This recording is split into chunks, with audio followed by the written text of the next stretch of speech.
Hello. Well, thanks for letting me be here. I am so honored to have this audience of male-female flip from the usual mode that I'm in.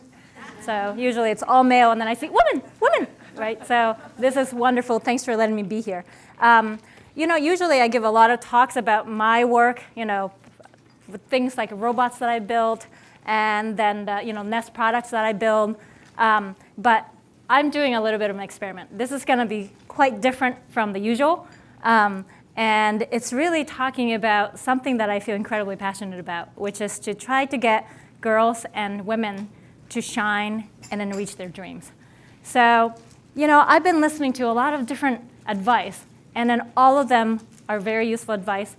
And, and then also to say, oh, why do girls end up not pursuing maybe math and science? What happens to the middle school girls? All those things, and then we're dissecting all of those. But I'm going to focus on something, just a one point out of all those possibility of things that we can think about how to get women to follow dreams, which is this picture. So reproduction and productivity happen at the same time, right? It's so unfortunate. Why does it have to be? But that's just how it goes. So women who want to pursue some sort of a dream could be anything, and want to have a family, which I definitely did, have to do something like this, right? Balancing act. And it's incredibly hard. And there's, often what ends up happening is really pursue the career really hard, and then have kids, but it's sort of a thing that they're doing on the side, and then career, it's like, I want to make it, I have this, something to prove, and then it's a great thing, but often it ends up dominating. And then maybe have a little regrets, like, oh, I should have gone to my kids' theater, but didn't.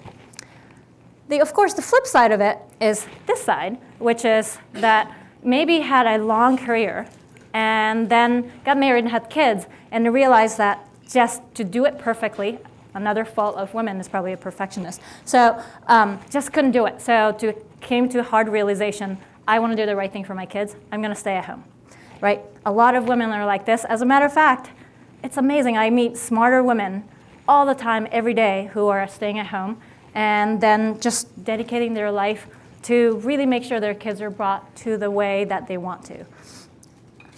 But you know what? From where I am I'm trying to sort of balance things. I want to see more women in a workplace. For one, as I said, to shine and to follow dreams, but decisions are made often by men. Actually, I was joking in the back. I was putting the microphone on. They were like, where do I clip there? Do you have a pocket? I'm like, I don't have a pocket. And I'm like, if women designed this microphone, they would not have made a clip that goes on the pants, right? Anyway, so there are a lot of things that if there are more women in the workforce, it doesn't have to even be like just leaning in and making decisions and doing amazing things, but what if we just had a sheer number of more women just doing those things, right? I think that makes a big difference. So how can we get this amazingly smart women who are staying at home, or women who are just at work and just doing a lot of things, to maybe try to think of how can we actually get the other one in a little bit more? Here's a sort of a different way that I started to think about it, which is kind of fascinating to me, and I just want to present it to you, and then you can say, oh, that's kind of interesting to think about. We'll see how it goes. So here it is. So, we've all been told and said, to become a master, to become a world class, you've got to practice. It's a process. It's 10,000 hours of practice, and you become a world class at something. Okay, that sounds great. And that's one way to look at it. And then a lot of people practice certain skills like this. But then when they start to have kids, they have these skills, but then how are we going to do this, right? So that's where I think we have to think a little bit differently. We actually should learn the skills to do two things at the same time really well. Really, that's sort of something that it dawned on me the other day and said, why do we practice this, that to become this career person? Then turns out you just can't even do this because didn't practice doing it all together at the same time. So I'm calling it the two-track mind. two things that you absolutely have responsibilities for and then care about and cannot drop. You've got to do both of them really well. And once you start to practice this, and then in a way treat this as skills, treat this and then practice this for 10,000 hours, as people say, then when that time comes and then the family arrive, maybe that's going to be something to manage. That's something that we can do. And as alluded, great thing, the science, well, somewhat controversial, of course, but shows that women are inherently talented at doing this. This actually figure, if you actually do any news reading in science area, this figure has shown up for the last week over and over. The top is male brain, bottom is female brain. Women brain is bigger? What? No, I'm sorry. Oh, geez. Okay. So the top brain actually has lots of connections vertically on the same side. As they traced how the neurons talk to each other, turns out they're staying on one side. Men are really good at focusing on a single thing and not give up, just keep going at it, and it's absolutely amazing. Women's brain, whoa, it's very different. Talking left, right, connecting the dots, making inference about some experience from the past and then connecting all those things together. And apparently this structure also allows us to be a multitasking monster. So let's, but also, as you know, talent isn't the only thing, right? Talent, you have to have some talent and then practice process. So let's take advantage of this. If our brain has some structure like this, that's not enough, but we gotta keep going. So, maybe there are things like this that we can do as women. So I just wanted to give you a little bit of an example from my personal experience and how I practiced it. It's not easy in any way, but thanks to the practice that I did when I was younger, I feel like now I'm able to juggle a little bit more than if I didn't have that exposure. When I was a teenager and growing up, I thought I was going to be a professional tennis player. So that's all I've done, that's all I thought about, and I just went crazy for the professional training. But while I was training, most of the people I was training with to become a professional tennis player with decided to not go to school anymore or to go to part-time school, only going in from 9 to 12 and so forth. Well, my parents didn't let me, which now I'm very thankful for. So because of this, I went to school, then also balanced tennis at the same time. Two things at the same time. And then this is kind of how my life looked like. So I woke up at 6 o'clock in the morning. I went to school from 7 to 3. Then I shoved food in my mouth in the car as my mom was sometimes driving. And then I played tennis for about 5 hours every single day. Weekends I played even more. Then after that I had to go and then do homework, either on the train back or at home as I'm falling asleep. And then I wake up and repeat this again. And what I mastered out of this was really focus on two things I absolutely had to be good at, and then trying to manage how I squeeze other stuff, taking a shower, putting clothes on. It's just sort of things that we try to look pretty so boys think we're kind of cute and stuff. And then all those things that had to happen in between, homework, and then all of that skill of managing the betweens. Actually, it's hard, and you have to practice this. So I started practicing it when I was younger, and I think it's paying off slowly. I had a picture of, again, the tennis of me going like this with a whole bunch of things wrapped around my legs. And what happened as sort of to a certain extent an outcome of this balancing act was that I was injured all the time. And my body wasn't built for this, but it requires an amazing amount of endurance, and everything has to come together to become a professional player. Clearly, it didn't come with me. So during this process in college, I started to think, well, what are the other things I can do with the fact that I concentrated on school and tennis?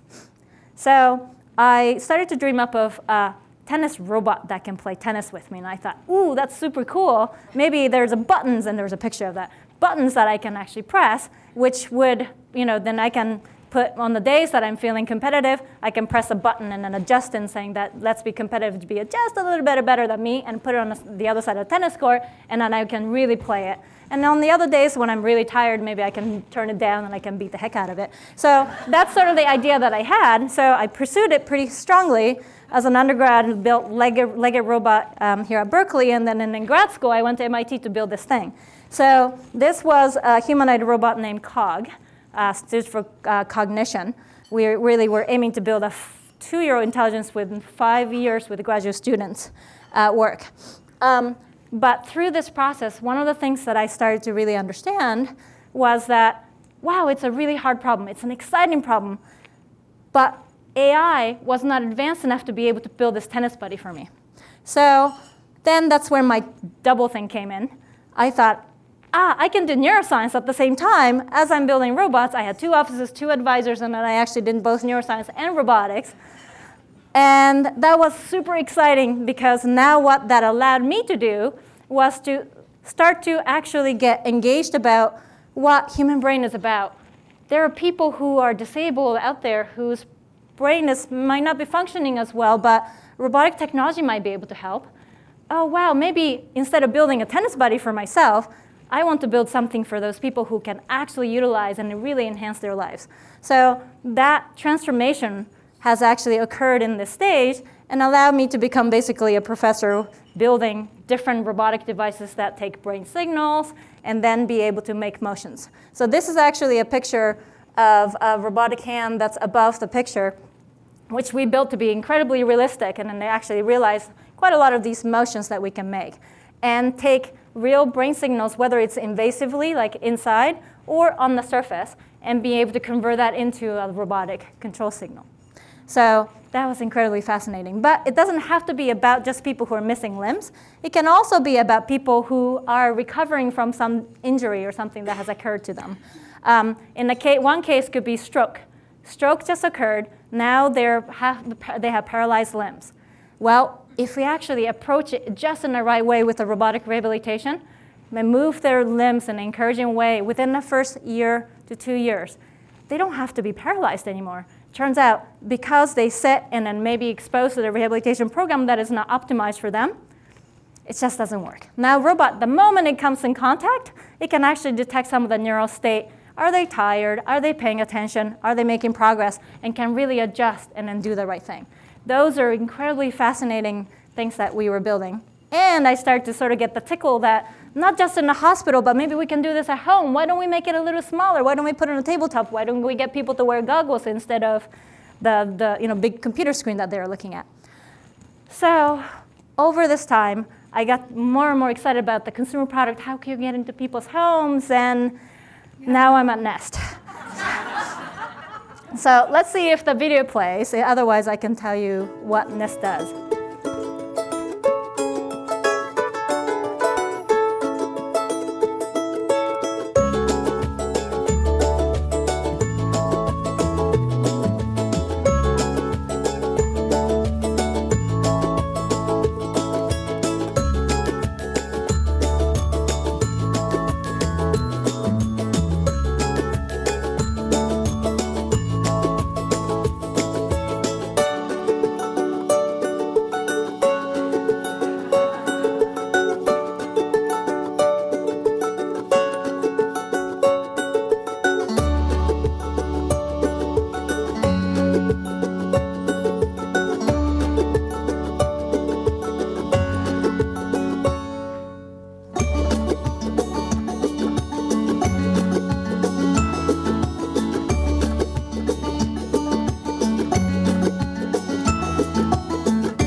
So as you can see, I teamed up with people who can build beautiful devices. And I've really brought in the side of learning, adapting to people's behavior. That's something that is the interaction of human learning and machine learning together. How can we work together so that it achieves the same goal? In the case of my academic background, we try to achieve the human capability. Can that person reach out and be independent in their own home? In this case, let's save energy. Everybody wants to save energy, but somehow is not able to achieve that. 50% of the energy is in heating and cooling your house. Why can't we do something intelligent working together? So that's the kind of things that I brought in. And our company is also working and just released the next product, which is a smoke detector. We try to take a product that's unloved and then trying to convert it into a loved, fun, learning product. So, we imagine a future where it's, it has actually, again, there's a device there and device there, but imagine, again, an environment and a home where people can live comfortably and then work in collaboration with technology in such a way that can achieve them to become who they want to be. So I just want to talk a little bit about this picture too. So this is me, not quite the same hair color, but this is Barbie as a computer engineer. One year, actually, Mattel picked 10 women to watch. And the 10 women they picked, I was actually one of them that they picked. And then I was very honored because they also picked, on the same year, Danica Patrick, the race driver, J.K. Rowling, the Harry Potter woman. So I was like nothing compared to those women. But at least, and then on that note, actually, Mattel picks occupation for the year for Barbie. And they pick computer engineering. And I love that. And that's like the part that I just love to do so much. So this kind of picture makes me smile, and then it feels like, yeah. So I just wanted to represent myself as this picture. But just wanted to at least show you that this is my other life. So that's me kicking butt in work, and then this is my family at home kicking my butt.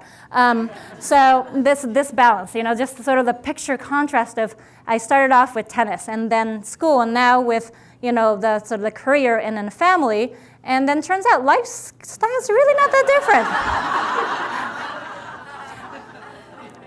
And so squeezing everything from between has really kind of helped me to get to where I got to. So I just want to get back into so how can we actually implement this the two-track mind? So let's assume maybe you're a woman who is close to retiring and then maybe thinking about giving up careers. Maybe there are other things that you could just keep getting involved in. Maybe there are lots of ways to have women from that stage also still to be back in the workforce in some way. And it doesn't have to be a paid job or anything. It's just there are many, many ways that women can really affect the society. And if you're a woman who's, many of you are probably in this category too, and just in a career, and then maybe you have kids at home and sometimes you feel like, maybe I should be spending more time with the kids. I think you should. And then you should really just make it happen.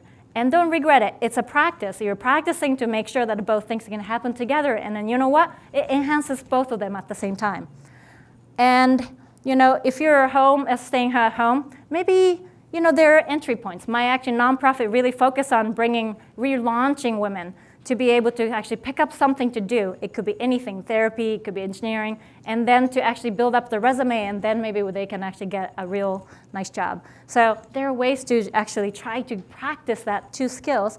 And the part that I really like is about kids, right? There are a lot of kids who have skills or something they want to pursue. And maybe they're just in once a week practicing. No, let's do this full board. Let's just pursue it, because you know what? Even if they don't become a professional player, that balancing act would allow us to see all those girls to become people who can manage and then balance, and then we'll see more women in the workforce. Thank you very much.